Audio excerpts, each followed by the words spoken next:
come chill on the couch with us. And joining us today on the couch is Tjalaminu and Jessica Lister, and you two are a fabulous grandmother-granddaughter team who have written a new book in the series of Waarda series. Can you tell us quickly just a little bit about the Waarda book series?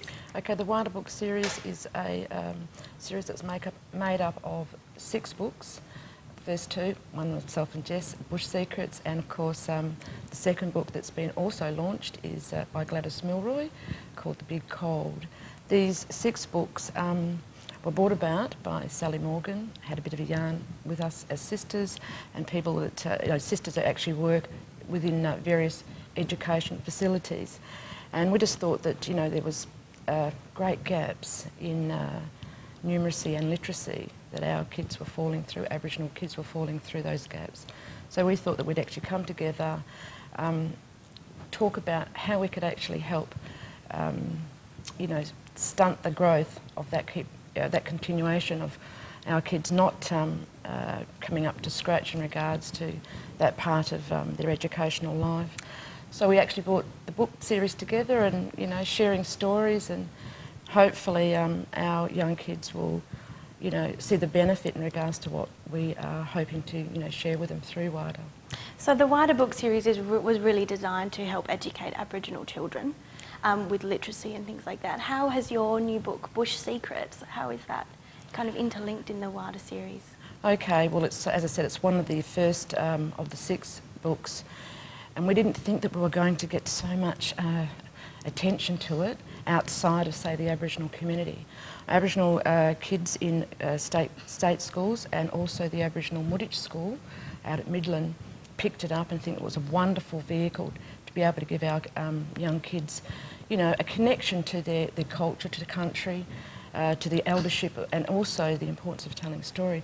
But we've been inundated with non-Indigenous education facilitators wanting to also include the Waarda series and these first 2 books within their program, literacy programs that they've got running at their schools. So yeah, we just feel very, very happy that it's been embraced the way it has been. And so tell us just a little bit about Bush Secrets, because I believe it is actually based on some true events, I hear. Yeah, the actual story is based on an experience I had when I was 10 years old. I had with my grandfather when I used to live in country, and that piece of land is down in the southwest of WA. When he retired, he used to visit us a lot on the different farms that we lived, and the experiences and the stories he told us and the bushwalks he took us on were just wonderful. Well, that particular experience is the whole foundation of what Bush Secrets is all about. And so, Jess, you obviously weren't around 50 years ago when this all happened. How did you get involved, and what did you bring to the book? Well, Nana asked me when they all had their little chats around the table, and she asked me if I would put my little spin on it, and I had fun with it, learning, things about my granddad, things I would never find out normal, because it's not something you'd always ask about, but it was a good experience. I think I put a young spin on it, I hope. I'm sure you did, I'm sure you did. And so is being a writer something that you foresee your future holding, or are you wanting to go down a completely different path? Social working is what I'd like to do in the long run, but writing on the side's fine, hopefully.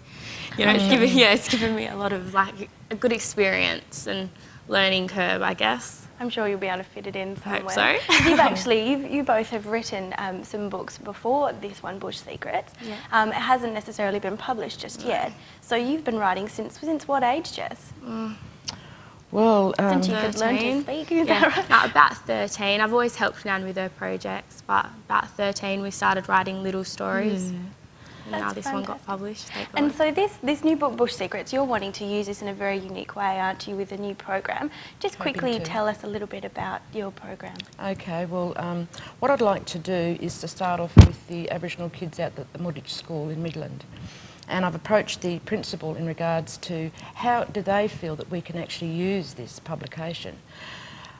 Go away and bring an idea to the table, Tjalaminu. So what I was thinking about doing is having a 2-hour session with the kids, talking about culture, talking about land care, talking about the environment and their connection to country.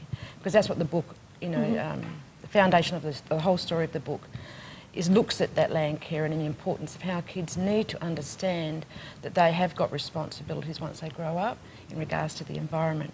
So what I thought I'd do is look at that as a focus, get them to read the chapters, identify with the messages in the book, and then paint a picture about environment. But also, but when you actually look at the book, they can actually also come up with words, because you can paint a picture with words.